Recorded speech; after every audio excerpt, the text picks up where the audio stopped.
Well, hello there. It's another day. I'm Jim Harrington.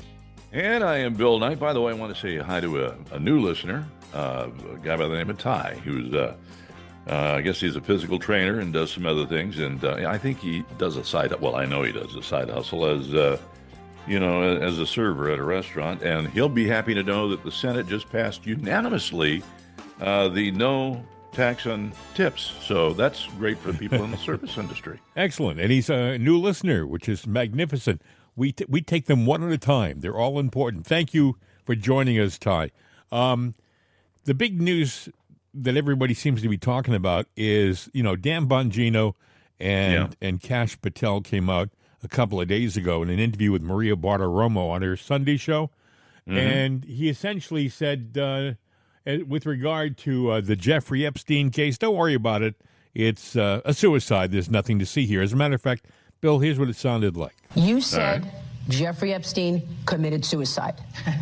People don't believe it. Well, I mean, listen, they have a right to their opinion, but as someone who has worked as a public defender, as a prosecutor, who's been in that prison system, who's been in the Metropolitan Detention Center, who's been in segregated housing, you know a suicide when you see one, and that's what that was. He killed himself. You want me to? I've seen the whole file. He killed himself. I know it's hard work. So who's in charge at the New York FBI field office? Who's withholding Epstein docs from the Attorney General? James Dennehy is running the show there. There he is. This is the guy who emailed his whole staff to dig in after Trump took office. And don't forget that James Comey's daughter is an assistant U.S. attorney for the Southern District of New York.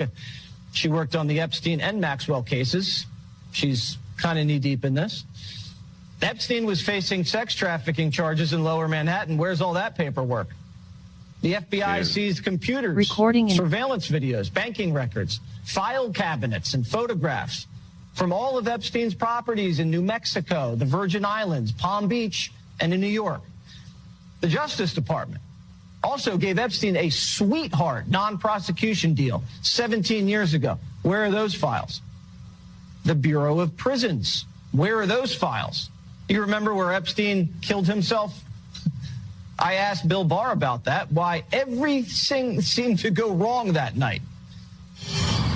When I first heard all the information and all the coincidences here, I was suspicious. What were the coincidences? I mean, those were a lot of coincidences. Well, one of the cameras was out. Right. He was supposed to have a cellmate. The cellmate left. They didn't replace the cellmate. And the guards who were supposed to check him every half hour didn't check him. My EMT source said he was on the scene immediately to pull Epstein's body out to the morgue. And when he got to the cell, he saw 7 people there touching Epstein's body and moving stuff around. Jesse Waters talking about the Epstein case. He's not buying it. Most people who follow the story really aren't buying it. It's funny. Kash Patel's most recent book, the one he came out with about a year and a half ago, was called Government Gangsters, the Deep State, the Truth, and the Battle for Our Democracy. It's almost like they got to him, Bill. Yeah, I'm looking at what is known about Epstein right now from 2019, and I went through AI to research it. And multiple broken bones in the neck. All right, so he didn't, they've never really said how he did it. Did he take a sheet and hang himself in there? And how did he hang himself in there? Did he strangle himself with his own hands? There's inconsistencies with how he did himself in. The family never went along with the idea that he committed suicide. I don't know whether you remember this or not, but Epstein was telling everybody who would listen, if anything happens to me, I didn't commit suicide. I don't have any plans to commit suicide. I'm not suicidal. He said it to his lawyers, to his friends. He told everybody that he wasn't suicidal. Well, here's the other thing. The guards, obviously they failed to check on him. Apparently for hours, they even falsified the logs. Now, if you're a guard and that is your number one job is to watch this guy and make sure everything's okay, And, you know, you go, well, we stepped out just for a minute and came back. And turns out you were gone for hours or a long period of time, but you faked the logs. Does that not stink? Does that not smell? And then Yeah. you have Bongino. And, you know, I've studied linguistics, and I sit there and I watch people, their faces. And so I can tell when somebody's telling me a lie. I know, you know, truth from fiction. And I hear it in your voice. That's the one thing that I can say I'm trained for. And I listen to the patterns of Bongino when he's done his podcast, when he was an FBI agent, and he's very, you know, he's not a soft-spoken kind of guy.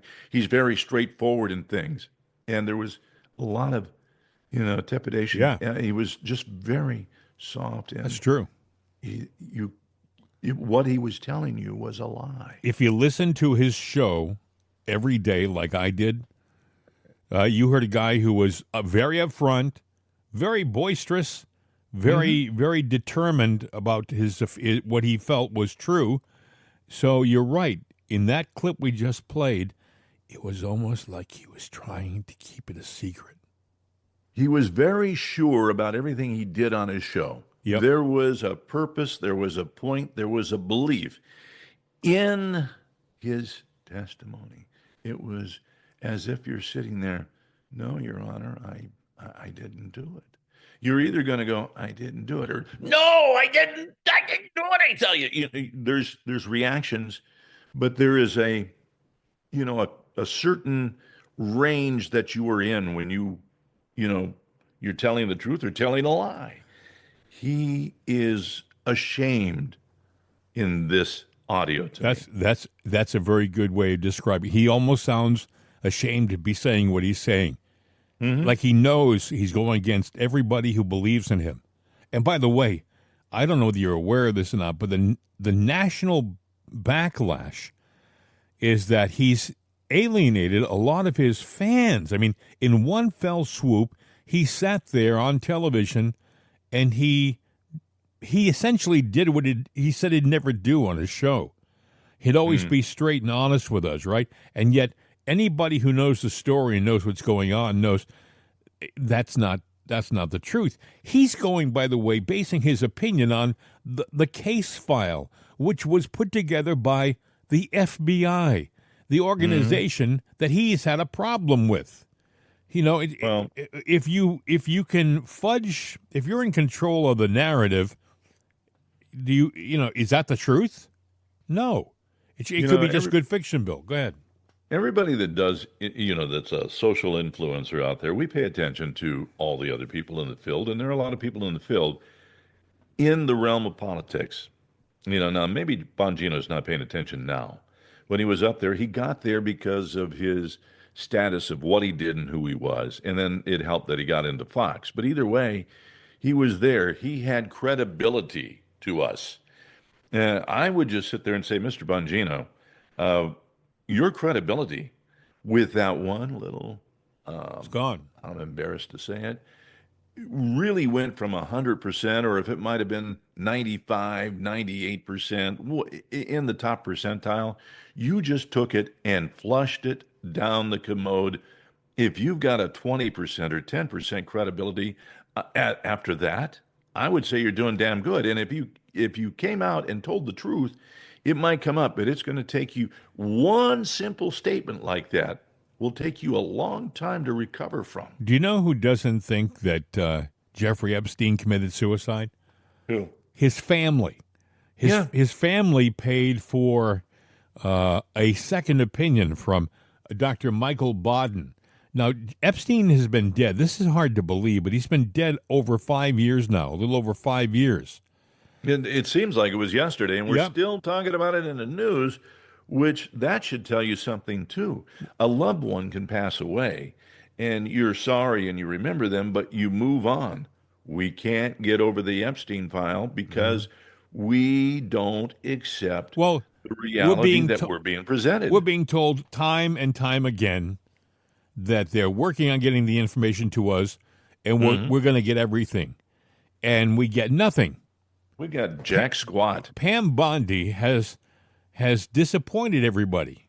You would have thought these people would have gotten into office and, done what they said they promised they were going to do. That's the thing that gets me is all these people, Pam Bondi, Kash Patel, Dan Bongino, when they were on the outside looking in, they promised that if they had the opportunity, they would expose everything.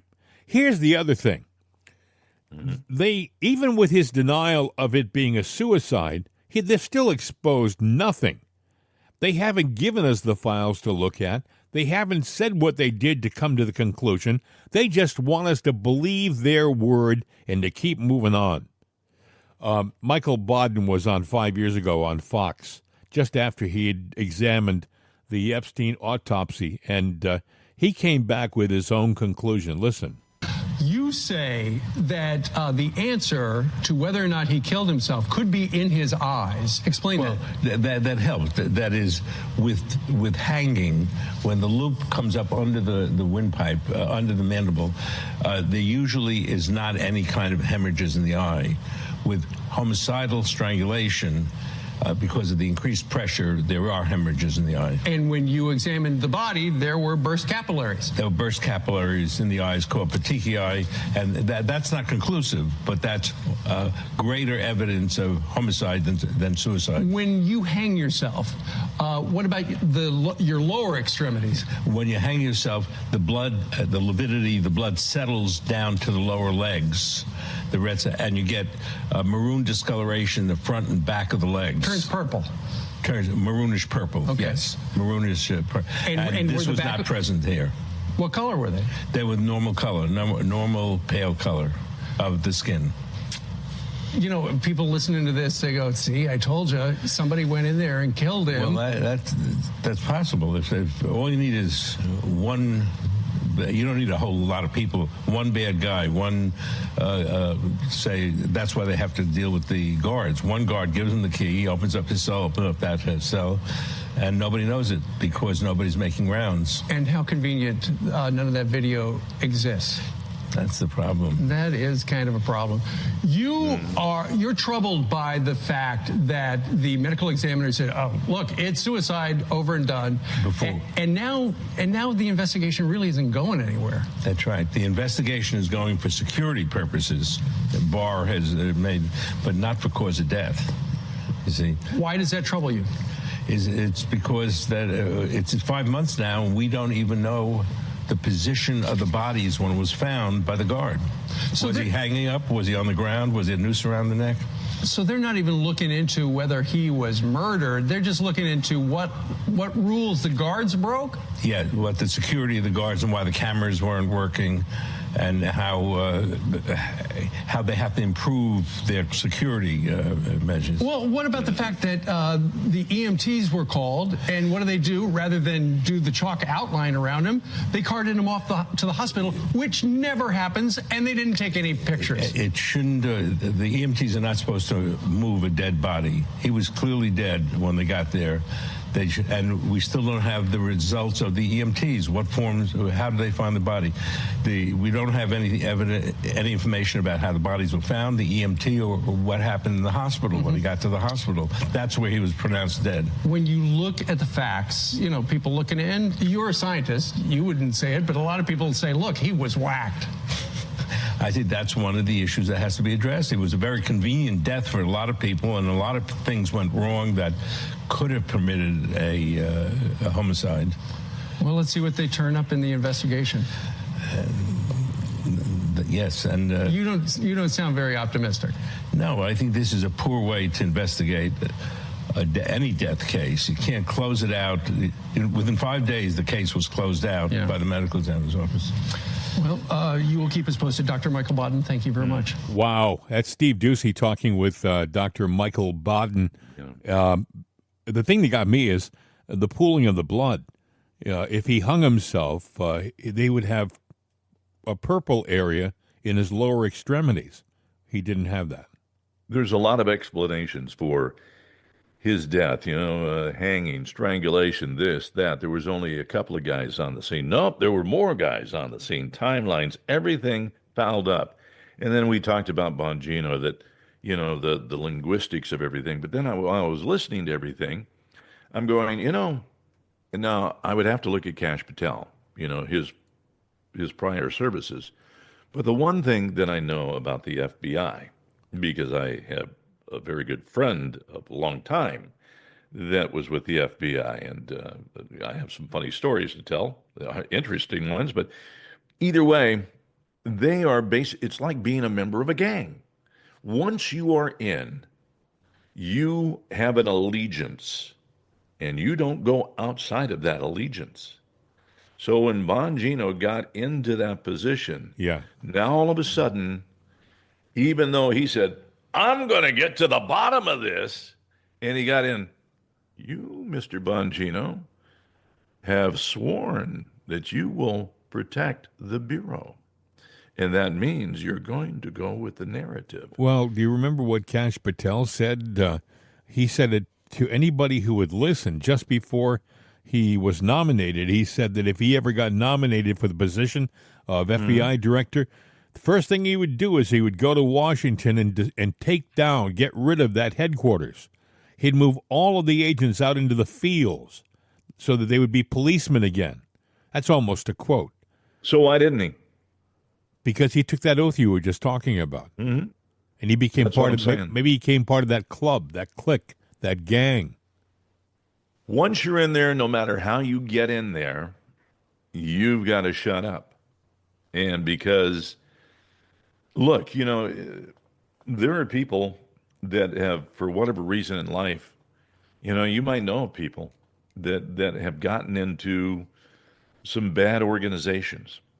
And once you're in, there's no getting out, because you know things that they are going to protect. They're going to protect those secrets, even if it means, you taking a permanent break from life. Hey, speaking of which, it is time for us to take a little break. So we do ask one favor, and that is, you've gotten this far into the show, so just be sure to like and to share our show. We would appreciate that. We're talking about what happened with Dan Bongino and Kash Patel, how they changed when they got into their positions of power. Surprisingly so for all of the fans. I mean, both of them had a large following of supporters who believed in what they were saying, and all of a sudden they got into their position, and it seems like they've done a 180. Now they're trying to convince us that they've got no reason. They've got no reason to lie about it. There's no there, as Dan said. And they just expect you to take their word for it. You heard a scientist, a doctor, just a few minutes ago explain why it looked really like it probably was a murder to him. This Michael Baden, if you don't know who he is, go on the internet and put his name in there and just check out his Wikipedia. It'll tell you the background. The guy is renowned from coast to coast. He is a really smart guy, and for him to say, it doesn't look like a suicide to me, essentially is what he said. That's actually good enough for me. They did a real quick autopsy and closed the case. He said that. Baden said that. That's not how you run a homicide. I mean, that's not how you run an investigation, not a homicide. They didn't say it was a homicide. They said it was a suicide, which is nonsense. And now Bongino says, I looked at the file. The file came from that autopsy that was just poo-pooed by Michael Baden. But you're accepting it at face value. Like, okay, there's nothing to see here. He committed suicide. We found him with a sheet around his neck or something. And again, they didn't go out and chalk the body, on the floor. They just went in there, grabbed the body, and whisked it away. Yeah. Well, let's dissect what they said. What was the main thing that Bongino and Patel said? What's the quote? There's no there. Okay.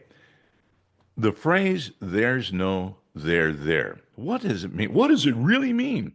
It's something that lacks substance, meaning, or significance. It suggests that a place, idea, or situation appears to have value or importance, but is ultimately empty or unfulfilled. fulfilling. The phrase is often used to describe superficiality or a lack of depth. So let me ask you a question. I got a question. All right. Why would Bongino and Patel do this? Why would they lie to the people who were expecting them to be the most truthful? Well, the thing I just said, it was a non-answer, and maybe the clue was in the answer. There's no there there. So that's why he was kind of subdued. Nah, I think he's trying to avoid the issue and move along. There's nothing to see here. I don't think he's saying there's nothing to see there, because he doesn't want to use those words. So he did a statement that really has no substance. He's not acknowledging it's there. He's not acknowledging it's not there.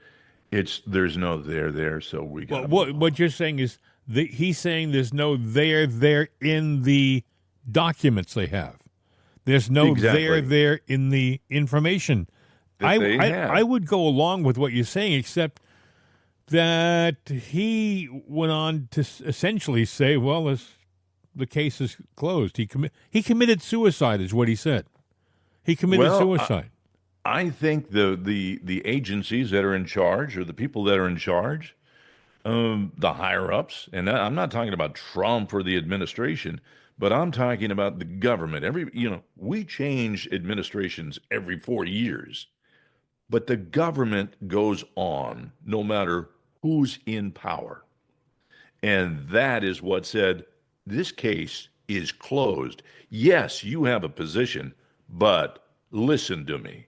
This case is closed. Well, I got a question. I mean, does it mean that the president really doesn't have the power we think he has? But I would say so. I would think the president would be able to say, if he's as powerful as we always thought he was, that he was the most powerful man in government, and he could say, I want the answers. But there have been things over time. I mean, it's taken a long time to get the Kennedy files, and we still don't know really everything about that. The question, is there life somewhere out there, the UFO stuff? Everybody's wanted to do. I get into office, I'm going to tell you if there's UFOs or not. We're going to open those files. This guy gets there. He is just a placeholder for 4 years, maybe 8. And I think we probably have the only country where we have a person in place for the shortest amount of time, which is good and bad, which means there is a system in place that goes, further than the Congress, further than the Senate, the real government. Yeah. And they're telling you this is what it is, Buck. Well, he's disappointed. I'm talking about Kash. Well, I'm disappointed too, yeah. Kash and Dan Bongino, they both have disappointed their fans, their followers. I truly believe with reason, because when you listen to Michael Baden, Michael Baden it's not that he just thought about it and came to these conclusions. He examined the evidence. Michael Baden looked at the strangulation marks on the neck. He looked at the positioning of the body. He did a really deep forensic examination on behalf of the family, and he came to the conclusion that it wasn't suicide. It was not suicide. So we're led to believe, because of what Bongino read in the FBI report, that it was. Nah, I don't go along. I don't get along with that. And by the way, if I had called Bongino's show 2 months ago or 3 months ago, and we were talking about this, he would have said the same thing. He would have agreed with us. He would have agreed with us. Michael Baden's respected, and he's smart. So something more is going on here. Like you say, either they've been influenced by the deep state, threatened and intimidated by the deep state, but we're not getting the truth. Well, I think once they get into this thing, I mean, Trump put him in there because he said he's going to do something. But if anything he has done in this amount of time with this particular thing, it's let me know that, okay, there is something that's bigger and more powerful. And perhaps, you've got to have a lot of people that rush Normandy and are going to fall on the beach, and their bodies get laid down until we get through and break through. You know, it's true. It's like there's a big evil monster that lurks behind the fog. Mm-hmm. You can't see it. You can hear it grumble. You know it's there. Mm-hmm. And that's the situation we are in right now. You can hear it, you can feel it, you can sense it, smell it, but you don't see it. But it's there, in the shadows. Patel was also asked about the assassination attempts on the president's life. The assassination attempts, listen to his answer. This is Kash Patel. But how come we don't have more information on the assassination attempts on President Trump? There's two reasons, two open, ongoing prosecutions. So 2 of the investigations are obviously closed because the individuals are dead. But there's 2 live prosecutions. And so we can't get ahead of the federal court case. A lot of that information will come out in the federal court cases, but we have personally invested our time in making sure that we have looked at any possible international connections to terrorism and adversaries alike. And we've both been down to Quantico. We've both done the laboratory testing. We've both seen the explosives analysis. We've both seen the firearm and physically held it. We are all in on these investigations. Are we going to be surprised at what you learned? You know what, Maria? Kash is not kidding. We've been personally briefed extensively on every single detail, nugget, tendril of this case. One is actively in court right now, so out of respect for the case, it's probably more appropriate that I stay quiet on that. However, I'm not going to tell people what they want to hear. I'm going to tell you the truth, and whether you like it or not is up to you. If there was a big explosive there, right? Given my history as a Secret Service agent and my personal friendship as a director does with the president, give me one logical, sensible reason we would not have. If you can think of one, there isn't. There in some of these cases, the there you're looking for is not there. And I know people, I get it. I understand. It's not there. If it was there, we would have told you. Well, the other issue that's been talked. Well, that's a lot of nonsense. Well, no, there is the key word. There's no there. He said there. He said, They've taken the evidence. He said, give me a reason why we wouldn't tell you. I'll give you a reason. Intimidation. Mm-hmm. Intimidation. You were intimidated. Let me play. First of all, he's talking about the file. You know, it's a very interesting choice of words when you really break it down. You know, they're dancing. Look, we remember when we heard this, right? My name is Thomas Matthew Crooks. I hate Republicans. I hate Trump. And guess what? You got the wrong guy. All right. You hear that? Mm-hmm. Thomas Matthew Crooks. I hate Republicans. I hate Trump. And guess what? You got the wrong guy. Did anyone ever explain that to the public? What does he mean by you got the wrong guy? Was there more than one guy? I think there was. Well, there was a guy in that building that was a trained sharpshooter that could have taken him out, but he didn't, because I still wonder if there were 2 rogue factors that were there, and maybe they weren't coordinated together, but the goal was to take out Trump in Butler that day, and it failed because maybe they kind of both upset their mission. I don't know. You know, it would be a good time right now to play an audio clip we played a couple of times before on our show. This is Dr. Christopher Martinson, Ph.D. Right. He took the audio from the shooting. You can hear the gunshots from one mic. So it's not multiple mics in different locations. It's one mic on the stage. You hear the audio. You can hear the gunshots. And he can tell that it's more than one rifle. And by the way, the shots that he's describing are not the sniper shots. They come at the very end. They're not on the tape. The shots you're hearing are shots that were fired at the president. This is the audio from the day of the shooting. It was only last July, folks. It has not been a year, yet it has been relegated to ancient history. Listen. This is the 5 that make a very distinct sound. Here's one with a very different crack in it. That's the 6th shot in the string. And then here we have the final last one, which I think is the sniper weapon, which is probably the one that put the bullet just over the left eye of Crooks on the roof. So we're going to take a closer look at the blue, the red, the blacks here and listen to these things. But once again, let's just listen very carefully, and we'll go back and forth until you're certain of this yourself. These audio pieces are exactly pulled straight from the video itself. Nothing else. I haven't boosted any. I haven't done any filtering. Raw files, okay? Here's 1, 2, and 3 to start. Okay, listen to that again. Now let's listen to the next string. Ooh. Yeah. Hear that? So 6 sounds different to me, but here's an interesting thing. 1, 2, and 3, besides being muffled and further away, it doesn't have echoes. Here we go. So this here's a shot. This is an echo. Very clearly an echo, and a shot in an echo, and a shot in an echo. So this is actually critical evidence, because you hear that, there's echoes coming off. So that also allows us, again, to analyze where was this gun. But first up, we just have an absolutely different sound between the first 3. There's no echo. It's much further away. It's more muffled. It's just not in the same place at all. But these next ones,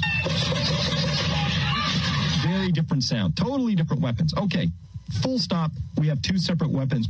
Plus, we have no echoes coming off of the first 3. And then we do have echoes coming off of the next set.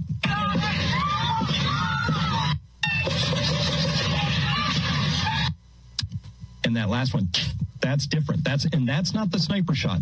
The sniper shot is another 10 seconds later. See, we know how many times there were shots fired because we have it on tape. My question is, in the investigation that the FBI did they go find where all the bullets went? Did they actually scour the place for where the bullets went? And when they found them, did they go line of sight back to where they came from? I mean, we know nothing at all about the investigation of the attempted murder of our president. At the time, he was presidential candidate, former president. But still, we know nothing. And again, this is the modus operandi of our government right now. Their whole operative mode is to delay until you don't think about it anymore. It's gone. Don't talk about it. Try not to make any promises. If you do, make them quick, make them light, and just keep moving on. And then before you know it, you won't have to answer anything because it'll be ancient news. It'll be history. You know, pacify the masses by giving them nothing. You know, I'm sorry, folks. I'm with a lot of people out there who were ticked off with Bongino and Patel. First of all, even if what they think they're saying is accurate, they have an obligation to give a much more detailed and thoughtful answer to the American people. When I hear them say, well, there are 2 cases that are currently in litigation, I was thinking to myself, wait a second, Crooks is dead. He's not one. The other one is Ralph down in Florida, and he was hiding in the bushes. And just don't mention his case to us right now. Give us the details on Butler. We know that Ralph wasn't in Butler, I don't think, unless he was the other shooter. Right. You know, Bill, I think that if they were honest and forthright with us, they would come out and, hey, I would do a press conference. I would explain the entire thing in detail to the American people. Here's what we have so far. Here's what we can tell you so far and how we came to these conclusions. You have a right, because I'm one of you. I'm the director of the FBI, but a few weeks ago, I was just another schmuck like you. And now I'm in this position, and I'm going to help us find the answers. But they're not doing that, Bill. Because I don't think they can say, I don't think they can put it that way. I think they had to be cryptic. I mean, the "there's no there" came from a 1937 book where I think it was, what was her name? Gertrude Stein, where she did an autobiography talking about her childhood home, her home in Oakland, where, she said there's no there. She meant that the place had lost its distinct character or significance. Now, I asked AI, how does that really compare to Epstein in the case? And it says it implies that key evidence or information about the case has been obscured, removed, or lacks substance, leading to the frustration over it. So there's no there. It has been obstructed, scrubbed, and erased. Well, if that's the case, why don't we have knowledge of an investigation in the FBI going after the people who did the scrubbing? Why? Well, what is stopping honesty from breaking through here? Okay, again, I think it gets back to that thing. You are in the FBI. You're back under our umbrella, and you are going to answer to your code of honor or whatever they call it. You have your blood obligation to it. So they can't do anything. I'm not defending them. I'm just saying, the American people are not going to be allowed to know this. You make it sound like La Cosa Nostra. You make it sound like the mob.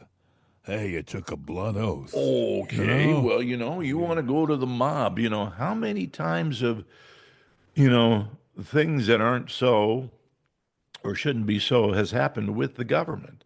How many cover-ups have been, thought of? I mean, we've got a history of that in this nation. That there's. Well, I'm with the majority of American people who are disappointed, to say the least, at those two gentlemen. Mm-hmm. Not even if they think they're telling us the truth, the way that they're doing it, it doesn't answer any questions. It just causes more doubt. Yeah, no, I agree with you. I'm disappointed in them, but these guys have got. You've almost got to have somebody go in that's on your side that's got nothing to lose but their life. But if you go in and you've got a wife, you've got children, you've got things to lose. But if you're a loner that goes in, then whoever it is, whatever's in charge. It makes you wonder, being at that high a level in government, is it that enticing? Is it the power, the promise of money, of fame? I don't know. What is it that causes people to change? Pam Bondi, she was the Florida attorney. You kind of thought she was going to be a real spitfire. Mm-hmm. She's kind of turning into a dud. Nothing really is happening. She comes out and she says little pacifying comments, and she disappears. The one I'm not disappointed in, by the way, the one I'm really proud of. There's two. There's J.D. Vance and this Marco Rubio. Oh yeah, he's sounding great, but I think I even hear it in him when he's talking. Even his exuberance has come down to a certain monotone thing. He's doing everything, but I can sense a frustration and a disappointment in the surroundings. Did you hear him yesterday in the hearings? Yes, I did. And you saw he sounded like he was on fire, I thought. Yeah, but it's still not the Rubio that we've come to know over the years. I with all due respect, I disagree. I think this is a Rubio that I haven't seen. It's almost like somebody said to Rubio, "We're going to take the governor off you right now. You be yourself. I got your back." And Rubio's starting to get. If that's he's just got my opinion. If he's got the governor off, and somebody's saying, "Yeah, we got your back," that's a good thing. I look at the two parties, and I look at the Democrats. How we say they walk in lockstep. It used to be there was a moderate America, and it's still there, but you have you have the left that's gone far left. Now they're saying the party, that the face of the party is AOC, but the numbers aren't there. She's 8%. However, they're saying that the likelihood, which you're going to hate, I hate, is Kamala is the face. And I'll predict that that's going to be their two contenders there, a Harris, AOC, because Buttigieg is not there. I don't see him. They don't really have anybody. I don't think the Democratic Party has an answer right now. They literally have ejected. Think about this for a second, Bill. Tulsi Gabbard was a Democrat, and she was a moderate Democrat, attractive to a lot of people on both sides. What did they do to her? They chased her out of the party. RFK Jr. was a Democrat, attractive to a lot of people on both sides. He was a moderate down the middle. And what did they do to him? They chased him out of the party. But they were rebels in the party with a cause because they wanted to be for the people. They were moderate. And the party has shifted another way. And are they trying to do that because, you've said it before, Democrats march lockstep. They're all lockstep. They all take the same narrative, right or wrong, they don't care. That's it. The Republicans is herding cats. Are they trying to weed out the cats and shift the party? I mean, if they do that, we may as well just go to a one-party system. Well, I think that the Republicans are not going to ever get rid of the cats. That's part of what they are. I hope not. No, but I think the Democrats. There are no more Democrats in the Democratic Party. Right now we have socialists, and that's where they've moved, and they've made people who are moderate Democrats feel uncomfortable. Unfortunately, a lot of the people, the public out there who are Democrats, they aren't really aware of what's happened to their own party. They still think it's the same old, same old. It is not the same old, same old. Hey, we got to take a pause here. Remind people that we are on a new platform, and because we did that, we're actually kind of rebuilding our audience again. You can't take your old audience with you. I mean, you can, but you have to lure them over, They're starting to find us at the new platform. I mean, we've got the websites, It's Another Day, which takes you still to the old platform, and it's got current shows. And then you go to jimandbill.com, and you have the new platform.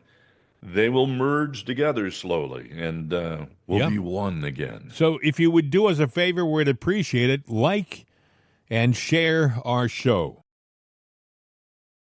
So we're talking about our disappointments today to a certain extent. I want to play for you. Woe is us. Yeah, I want to play for you a couple of cuts. In the last 3 months and some change, we saw an Elon Musk who was bright, exuberant, excited, really quite an interesting personality to watch. He's a brilliant guy, folks. No question about it. The guy is a certifiable genius. He thinks out of the box in so many different areas. He's into space travel. He's into cars with new energy sources. I would think, by the way, that he's probably working on a different car power mode, either new batteries for the car that he has, or he's working on a system that uses a different kind of fuel. I'm just saying that's the kind of guy he is. He doesn't get comfortable in the status quo. It's not like, okay, we got the Tesla, now let's move along. He was in an interview, I think it was Bloomberg's news director or chief editor or something, was interviewing Elon Musk. It was in a conference setting, a lot of people in the audience, and he was on a big screen answering the questions, and he looked uncomfortable answering the questions, and Elon Musk, you'll hear some pauses because he doesn't just answer. That's the first thing that he thinks for a second, and then he gives you the answer because he has to make sure he answers properly. Well, I got a couple of cuts here. First, they ask him about whether you're gonna continue to support politics. You're gonna put money into politics. Listen. Influence. I wondered whether you have decided yet how much you're going to spend on the upcoming midterms. Is it you spent a lot more money on the last U.S. election than you envisaged when you were speaking here 3 years ago. Are you going to continue to spend at that kind of level on future elections? I think in terms of political spending, I'm going to do a lot less in the future. And why is that? I think I've done enough. Is it because of blowback? Well, if I see a reason to do political spending in the future, I will do it. I do not currently see a reason. Okay. What about political influence beyond the U.S.? How often do you speak to President Putin? I don't speak to President Putin. You've never spoken to President Putin? I was on a video call with him once about 5 years ago. Okay. That's the only. Why would you think I speak to President Putin? Oh, you must. I get it. Because You believe the legacy. Actually, I've heard you speak about it. For example, in your West Point speech, you said, "Oh, I challenged President Putin to was it an arm wrestle?" And I know the Wall Street Journal has reported your reported conversations. Oh, yes. If you're saying they haven't happened other than once, I'll take that as read. Is there a worse publication on the face of the earth than the Wall Street Journal? I wouldn't use that to line up my cage for parrot droppings. I wouldn't. I wouldn't use that to line my cage for parrot droppings. I thought it was interesting. You know, he sounded. Did he sound disenchanted to you about politics? Did he sound like he wasn't as enthusiastic as he was just a couple of months ago when he was pumped up about Doge? He was pumped up about Doge. Look, we have a very organized media, and it's obvious who controls the media. And it's not whose team that he went to help out. And he's really not a left or right guy, but he was intrigued to get involved in the, you know, what you call the democratic process of just getting fair and, good elections.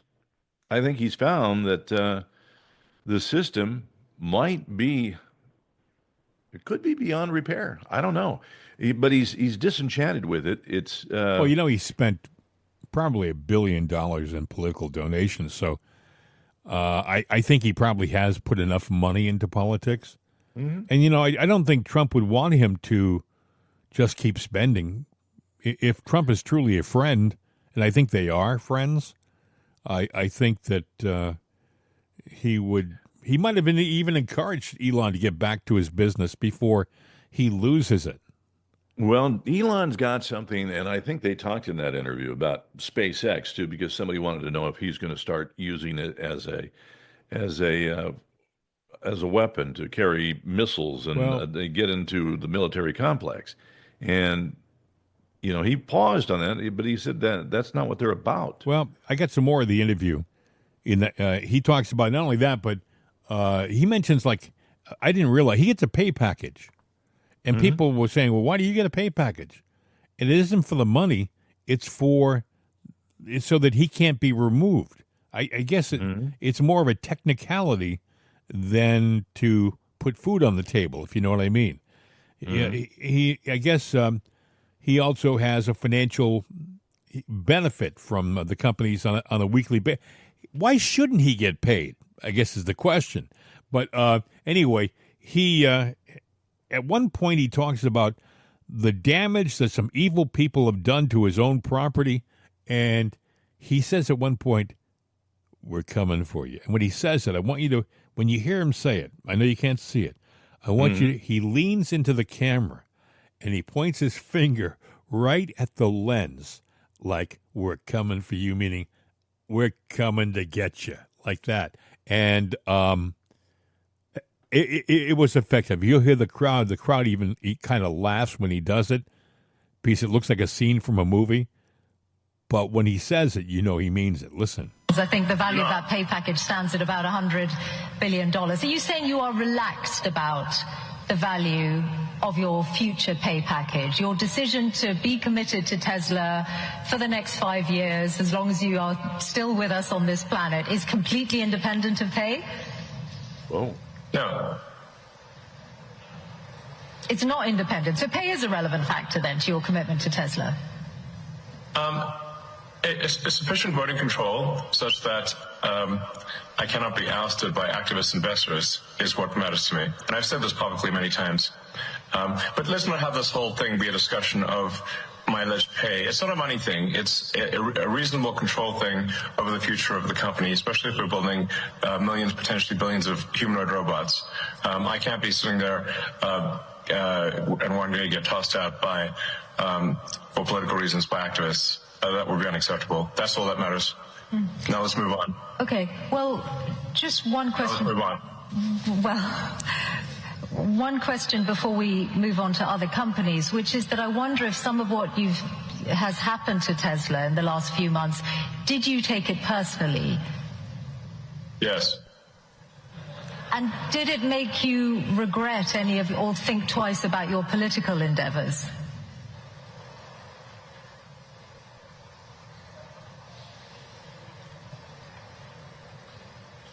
Because it is. I did what needed to be done.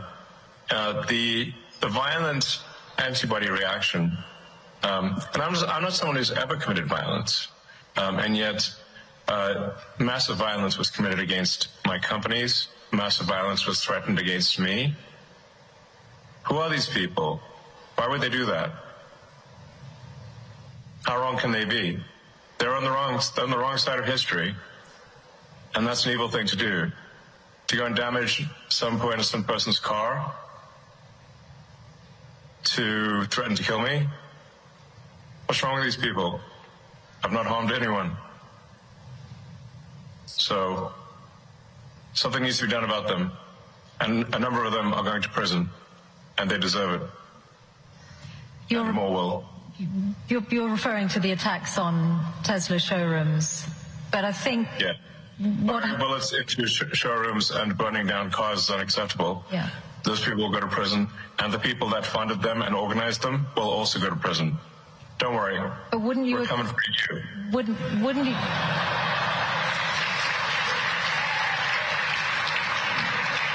But wouldn't you acknowledge that some of the people who turned against Tesla in Europe were upset at your politics, and very few of them would have been violent in any way. They just objected to what they saw you say or do politically. Well, it's certainly fine to object to political things, but it's not fine to resort to violence and hanging someone in effigy and death threats. That's obviously not okay. That's absurd. That is in no way justifiable at all. In any way, shape, or form. And some of the legacy media nonetheless have sought to justify it, which is unconscionable. Shame on them. You know, it looked like he was absolutely uncomfortable in that interview. It looked like during that interview he realized, I'd rather be anywhere but here. Who conducted the interview? What network? She was with Bloomberg, I believe. Bloomberg? Yeah, but maybe it was CNBC. But the point is, she was adamant. She was... going to places he didn't want to go to. He felt uncomfortable going there. He didn't want to talk about his pay. He's the richest man on the planet. You know, he like I said, he what he said was, I'm taking a pay so that I can't be ousted by some unscrupulous board members. Mm-hmm. There was a taunting arrogance in how she went through the interview. But the thing that I caught was right up front. She was talking about the next 5 years, and she suggested if he was still alive. Yeah. And that, to me, I took that as a subtle, not vague, but a subtle threat there that it was put out there for a reason. Well, and you see Elon Musk when he was walking around the White House, he had his little boy with him. He seemed happy. He seemed enthusiastic. But I think what has happened is that it suddenly has occurred to him, he's gotten tons of death threats. And you have to ask, who are these people? Like he said, who are these people? I'm not violent, meaning he's never done anything violent to anybody. Maybe he saw the real face of the monster, and he knows what it is. Maybe he saw through that fog we were talking about. Yeah, and what he's doing, I didn't hear him say he's going away. As a matter of fact, we're coming for you, told me, it's kind of like the old Cheech and Chong song, where, he sits there and goes, talking about Santa Claus. Oh, no, man, he's gone underground. He's going to, do things under the radar, not meaning illegal, but it's not going to be so surface and visual for you to see everything. You're not going to know he's coming. You're not going to know what he's up to. He's a smart guy. I watched the last episode of a couple of FBI programs, FBI International, and FBI Most Wanted, and I watched them last night. And the main FBI, which is just called FBI, is pretty generic. It doesn't get very political.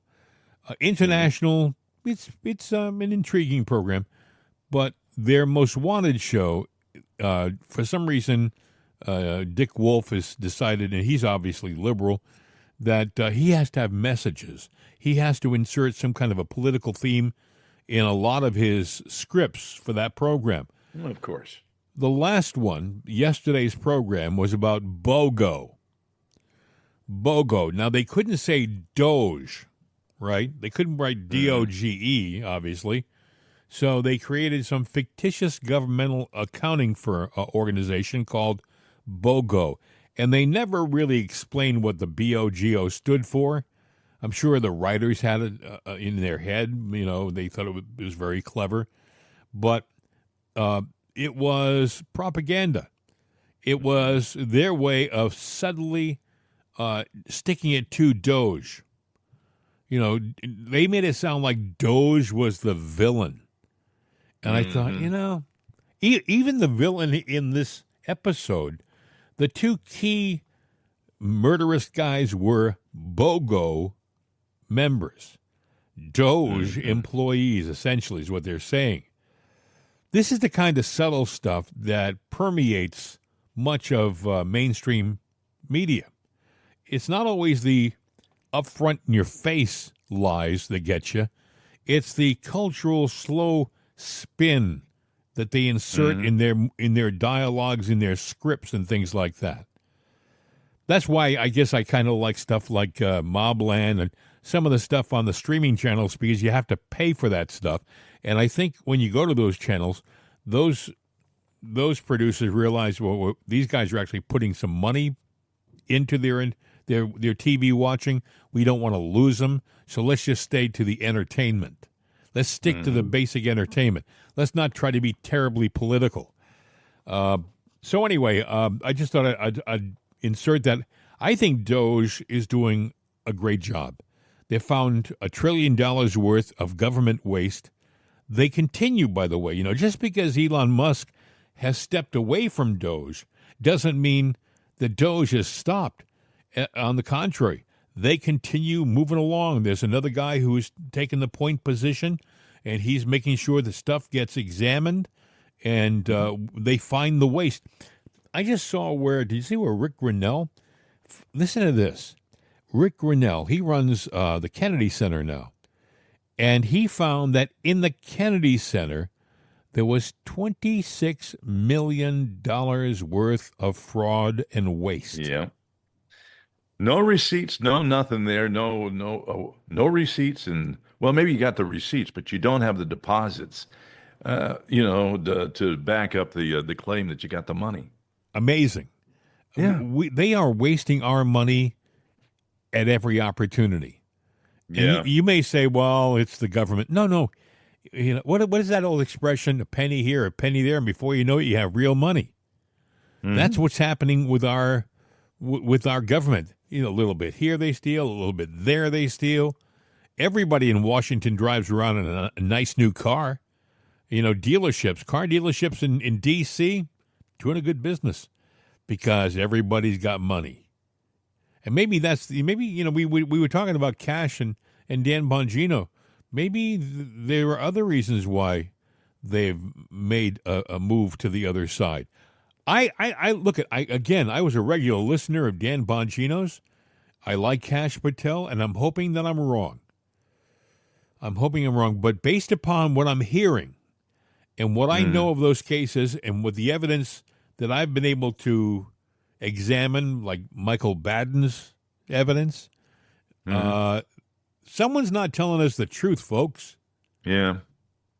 I don't know. Now you like Bongino. A lot of people did. I was never a big fan of his. Yeah. And I never could put my finger on it. Now I'm sitting there going, well, maybe that's the reason. Maybe you sensed something. You talk about linguistics. Maybe you heard something in his delivery and his style long before we heard it, that you picked up on that we just, went right over our heads. There are people that talk a game. And hell, I talk a game sometimes, but this guy talked a big game, and I'm going like, when you talk a game like that consistently over and over and over again, that's a false facade. And I'm sitting there looking at him. Is that a double negative false facade? It's a facade.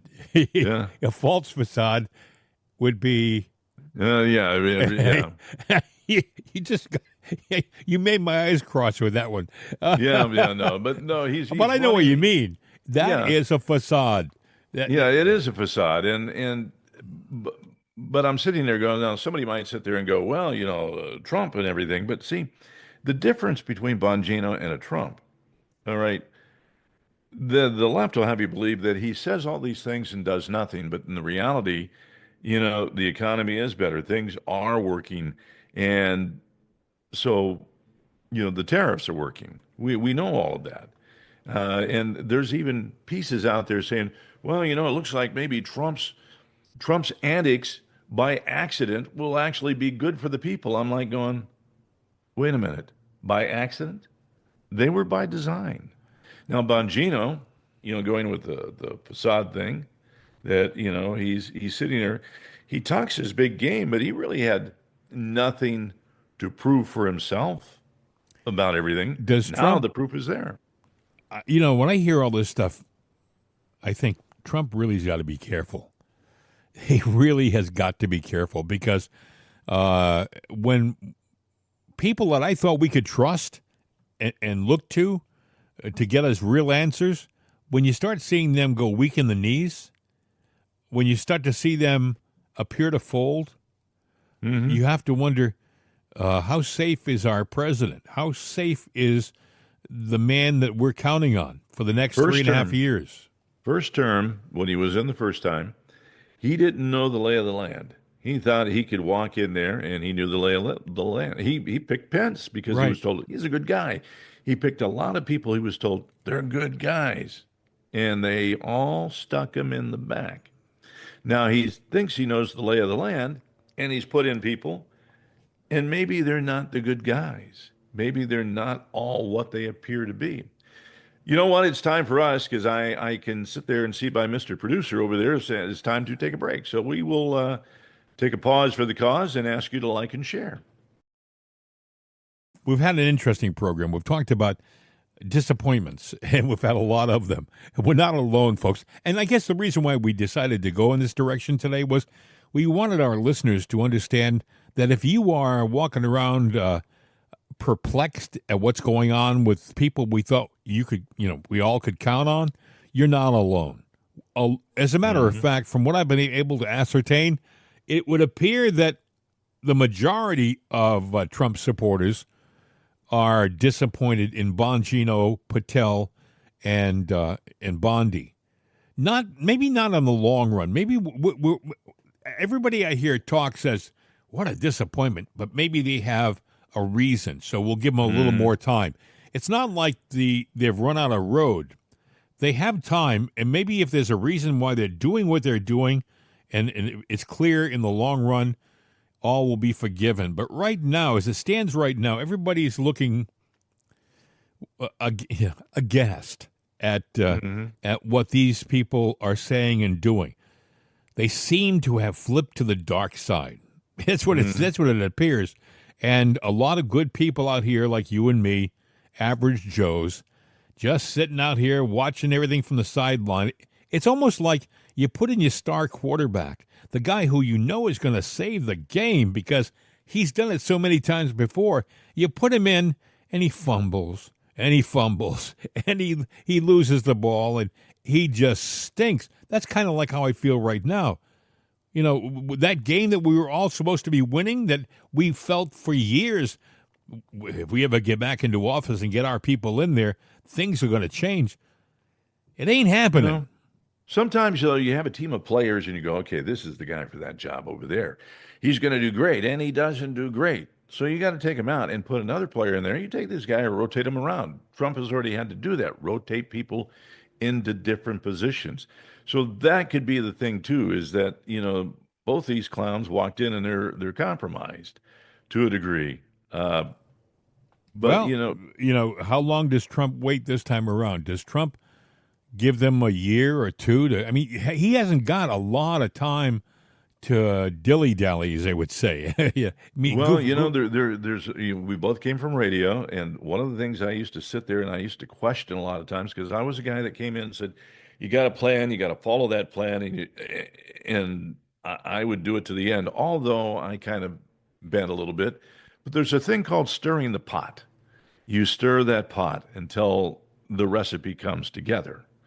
But the problem with doing that, if you don't know what you're taking out and throwing in, then you don't know what the recipe is. Once it goes, okay, it works. What's the recipe? Hell if I know. I just, took out it's pot luck is what it is. I think Trump he knows what he's doing when he takes out and puts in, but you don't know that the person is going to be effective until you put him in and then find out, nice guy, but not effective. Got to get him out of there and make a change. Well, I guess time will tell. I go back to what we heard in the beginning of the program with Michael Baden talking about the Epstein case, and I tend to believe him. He doesn't really have a horse in this race. He evaluated the situation because the family asked him to do it. He went in with a kind of a neutral point of view, and he came out saying, nah, it kind of looks like murder to me. It kind of looks like murder. And yet we hear Bongino and Patel say, no, we looked at the file. Again, if I wrote the file and then handed it to you, do you just say, okay, that's it? Or that it's all here in black and white? Who wrote the file? Who gave the information to the FBI? It doesn't make a lot of sense. Again, going back to the assassination attempts, so many questions that haven't been answered. You and I have talked about the assassination attempt. I know where Bethel Park, Pennsylvania is. I know how far Bethel Park is from Butler, PA. It's about an hour and 20 minutes away. It's not next door. And yet, on the Friday night before the shooting, we were led to believe that crooks went up there in a van, dropped the van off, and somehow got back from Butler, PA, to Bethel Park. Not in the van. And then the next day, he went up there in a car. And they supposedly found the van with explosives in it. Nobody's ever mentioned that again. Why did he have explosives? Where do they come from? There's so many stories that come into the news, they go out of the news. And sometimes it's even in the same day, and you wonder why they come and go that quick. Some of them are big stories, and they just, they're gone. Yeah, well, I would love to see an honest press conference with honest facts. I'd like to have them explain every point that led them to their current position. Go back to look at the autopsy. Who did the autopsy? And what made you come to the conclusions you've come to? Here's the problem. How long ago was it that Epstein? 5 years. 5 years. And the evidence has been lost, destroyed, it's missing. The logs were tampered with. The crime. Think about the OJ thing, where the dirty white boy, the cop that tampered with stuff, and what was his name? Furman or something like that. I forget. Yeah. Because I remember the billboards that were up all over the place. Rock Station sat there and said, "Dirty white boy," because he contaminated the evidence there. He ended And up it being made kind it of hard. a news contributor for a lot of news networks. Yeah. Furman, I think he's still with us too. Yeah, but point is that he screwed up everything.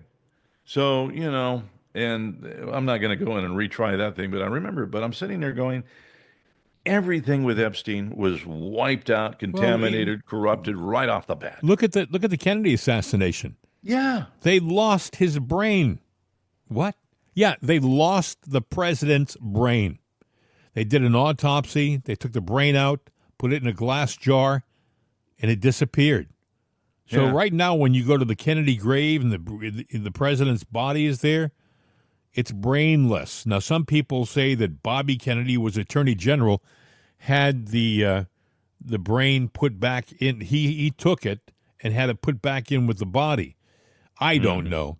There's a lot of talk that the brain would have told us a lot of answers because he was shot from multiple angles, and you could tell the trajectory by looking at the wounds to the brain.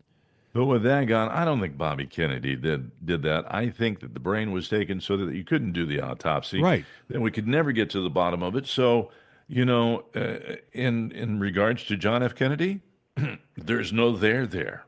Yeah, right. So wait a second. Is there a trend that we're starting to see here about government?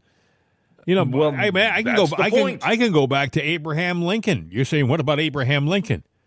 Do you know what they did to Abraham Lincoln's autopsy? This is the president of the United States. No, I'm sorry, John Wilkes Booth's autopsy. Do you know what they did his autopsy? What's that? They did his autopsy on a flatboat. It was like a monitor type ship that they had in the harbor in the Potomac. Why they did it in a boat in the Potomac is they had hospitals back then, but they did it on a boat. And by the way, they had one camera to take pictures, and they lost the film. Wait a minute. Are you telling me there's no there? There's no there. Well, what do you know? The body they found, by the way, of John Wilkes Booth, I don't know what happened, but witnesses who knew John Wilkes Booth said the guy that they had on the table back there in the Potomac doing the autopsy had different colored hair. So, have we been lied to for years and years and years? Has there always been a deep state, and everything we see on the surface is nothing more than a clown show for us? It's sad, but that may be the case.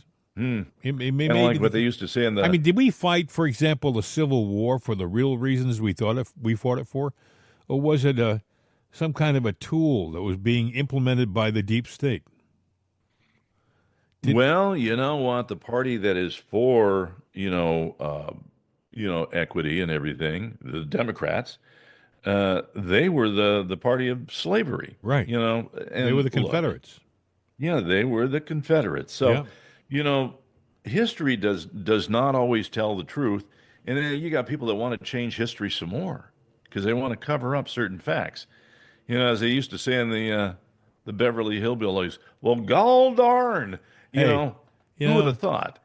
This makes me want to have a cup of coffee. It really does. And good segue. Yeah, and I'm going to have one right now. And you say, well, what kind of coffee are you going to have?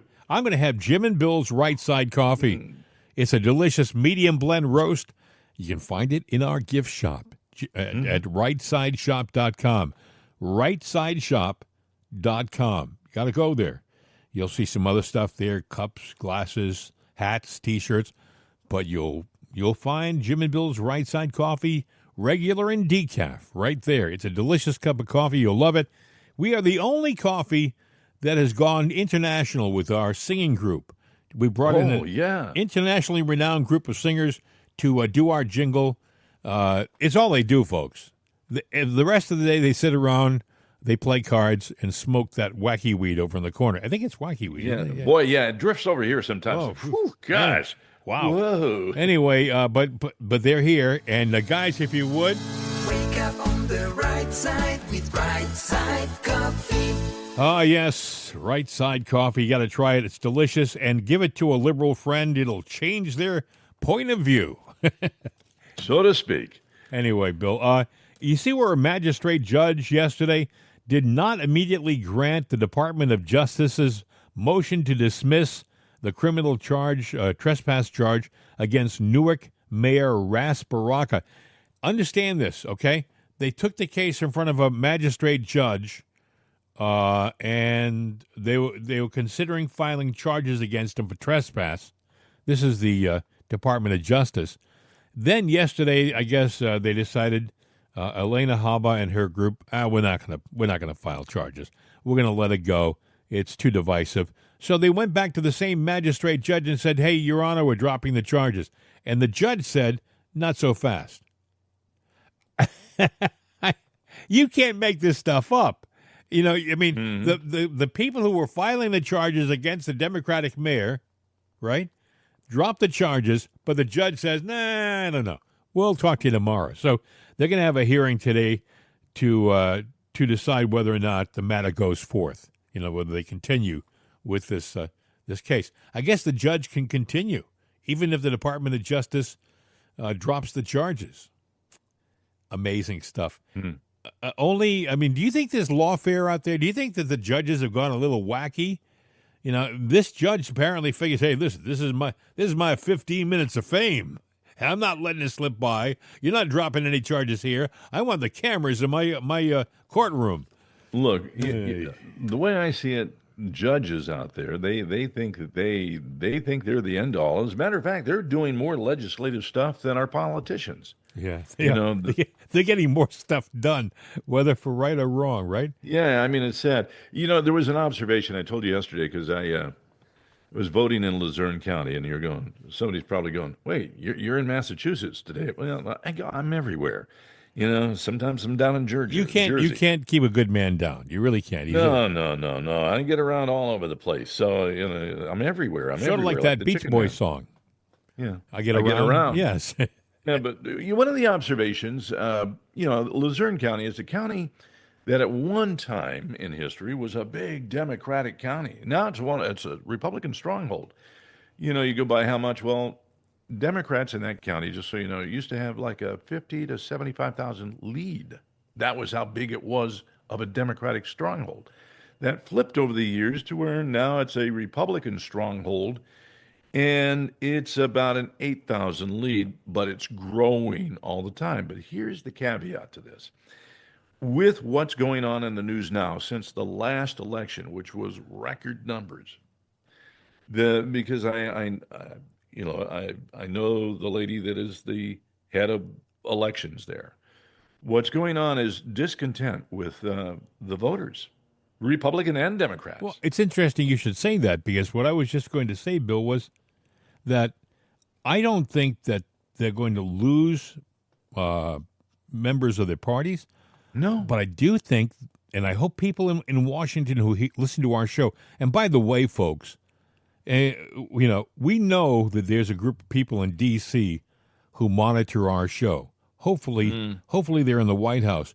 Please tell the president we got to start seeing some. I mean, yeah, he's doing the best he can, and he's trying to get as much done as he can. We appreciate him, but a lot of his other appointees better get off their gluteus maximus and get some stuff done. I.e., Kash Patel, Pam Bondi, Dan Bongino, and the like.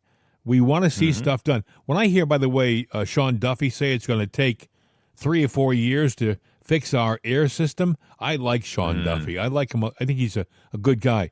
When a guy like Elon Musk can turn around and say, look, I can go get your astronauts. I have to retrofit my rockets to be able to connect with your connector up there on the space station. But yeah, we can do it about 9 months. I would turn to a guy like Musk and say, can you get this FAA system fixed in a year? I'll bet you his answer would be absolutely. 9 months. You know, they're amazing with the SpaceX because, you know, when they were really doing all the testing to get it going, they would sit there and crank out, you know, several new rockets every day because they knew they had to shoot them up and watch them explode. Shoot them up, all right, it made it, but it didn't land. It crashed. Trial and error, time and time again until they got it right. It's like robotics. A few years ago, you'd sit there and see these robots just falling all over the place. Now they're doing backflips. Everybody's talking about that because that's what you have to do.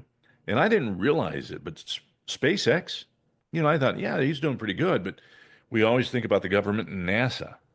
NASA is only something like somewhere around the neighborhood of 8 or 10%.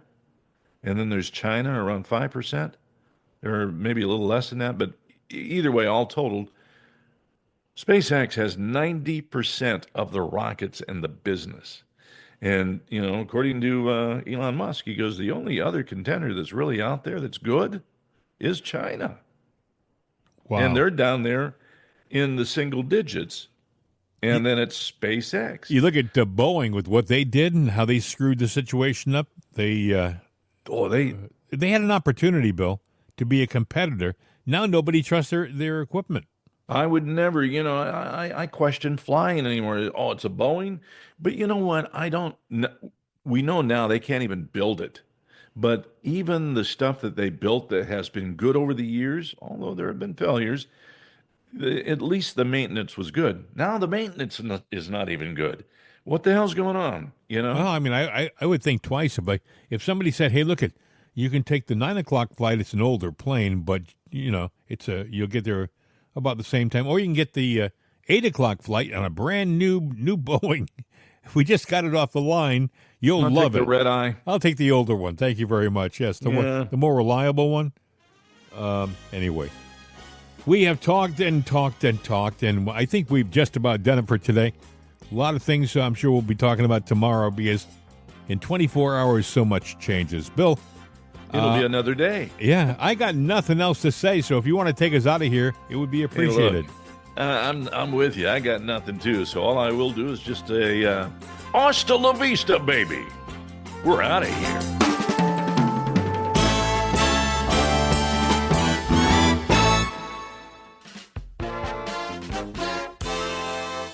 This is CRN America.